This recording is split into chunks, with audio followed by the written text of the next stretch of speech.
जय श्री कृष्णा। राधे राधे। आज सुनिए चौथ माता की कथा। आप सभी को मार्गशीर्ष मास की संकटी चतुर्दशी की हार्दिक शुभकामनाएं। तो चलिए चौथ माता की इस कथा को सुनते हैं। पौराणिक कथा के अनुसार एक गांव में एक सेठ सेठानी थे। उनके एक बेटा और एक बहू थे। बहू सबको भोजन करा के फिर स्वयं भोजन करती थी। एक पड़ोसन ऐसी भी थी जो रोज पूछती थी कि बहू आज क्या बनाया है, क्या खाया है। तो बहू कहती ठंडो बासी। एक दिन उसके पति ने ऐसा सुनकर विचार किया कि आज तो पकवान बनाए जाएं, फिर देखें कि मेरी पत्नी क्या कहती है। उसने तरह तरह के पकवान बनवाए और घर के सभी लोगों ने एक साथ बैठकर भोजन किया। आज भी पड़ोसन ने पूछा तो बहू ने कहा कि ठंडो बासी। सेठ के लड़के ने सोचा हो ना हो कोई बात अवश्य है जिससे कि मेरी पत्नी ऐसा कहती है। उसने पत्नी से पूछा तुम रोज ठंडो बासी खाया ऐसा क्यों कहती हो, जबकि हम सब ने एक साथ बैठकर कई तरह के पकवान खाए। उसकी पत्नी बोली हम जो खा रहे हैं वह बाप बूढ़ों की कमाई है। जिस दिन आप कमा कर लाओगे उस दिन मैं समझूंगी कि ताजा भोजन कर रहे हैं। अब एक दिन लड़के ने माँ से कहा मैं एक बड़े शहर में कमाई करने जा रहा हूँ। माँ बोली बेटा अपने पास इतना धन है कि खाया नहीं खत्म होगा। माँ ने मना करने पर भी बेटे ने स्वयं कमाने का दृढ़ निश्चय कर लिया और जाते समय पत्नी से कहा मैं जब तक कमाकर बहुत सा धन लेकर ना आऊं तुम चूल्हे की आग मत बुझने देना। एक दिन चूल्हे की आग बुझ गई तो वह मन ही मन घबराने लगी, कहीं मेरे पति पर संकट तो नहीं आ पड़ी। जल्दी से पड़ोस में से आग लाकर चूल्हे में रख दूं।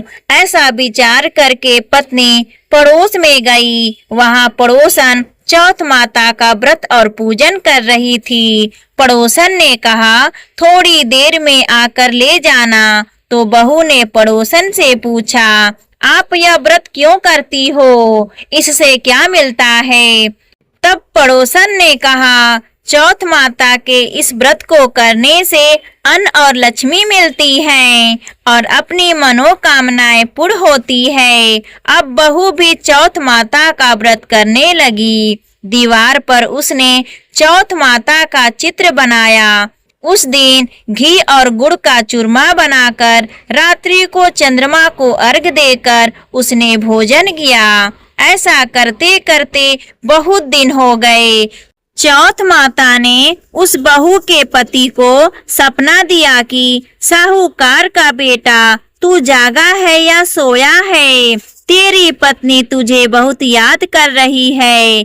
घर जाकर उसकी चिंता मिटा दे। तू दुकान खोलकर कंकु केसर का पगलिया बनाकर बैठ जाना। आज तेरा हिसाब किताब हो जाएगा। अब तो चौथ माता ने जैसा कहा था वैसा ही हुआ। उसने घर जाने की तैयारी की और गाड़ी भर के धन दौलत लेकर चल दिया। रास्ते में एक बड़ा सा काला नाग फन फैलाए बैठा था और कहने लगा आज तो मैं तुझे डसूंगा, छोड़ूंगा नहीं।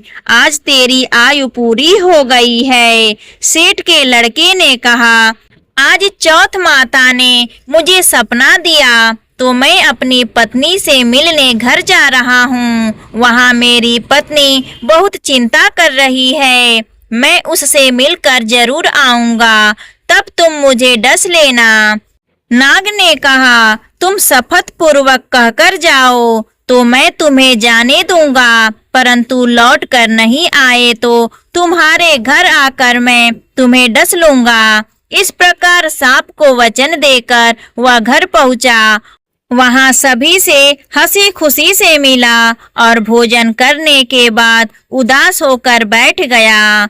उसकी पत्नी ने उदास होने का कारण पूछा तो पति ने काले नाग वाली बात बताते हुए कहा कि यदि मैं उसके पास नहीं जाऊंगा तो वह घर आकर ही मुझे डस लेगा।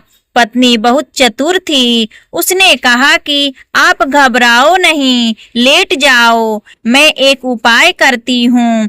पत्नी ने कमरे की 7 पेड़ी धोई। पहली पेड़ी पर रेत, दूसरी पर ईत्र, तीसरी पर गुलाल फूल, चौथी पर कंकु केसर, 5वीं पर लड्डू पेड़ा, 6वीं पर गादी गलीचा और 7वीं पेढ़ी पर दूध का कटोरा भरकर रख दिए। इस प्रकार वह 7 पेढ़ी जाकर बैठ गई।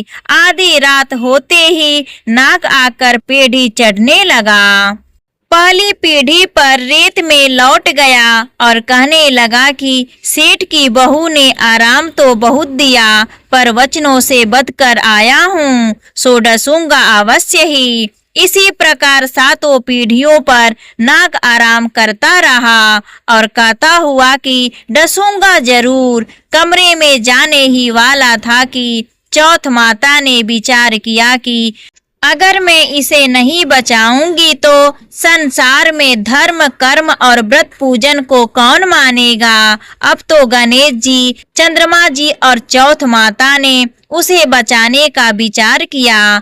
चंद्रमा जी ने उजाला किया, चौथ माता ढाल बनी और गणेश जी ने तलवार लेकर नाग को मार दिया और ढाल से ढक दिया। अब बहू भी थकी हारी सो गई। दिन निकला तो लोग बेटे से मिलने आए, परंतु बेटा बहू तो उठे ही नहीं थे। बहुत देर हो गई तो माँ ने उन्हें उठाने गई। माँ ने 7 पीढ़ियों पर जो कुछ भी देखा तो वह बहुत ही घबराई और बेटा बहू को आवाज लगाई, बेटा बहू उठो तो देखो कि क्या ढाल तलवार वहां पड़ी है। अब ढाल उठाई तो वही काला नाग मरा हुआ पड़ा है।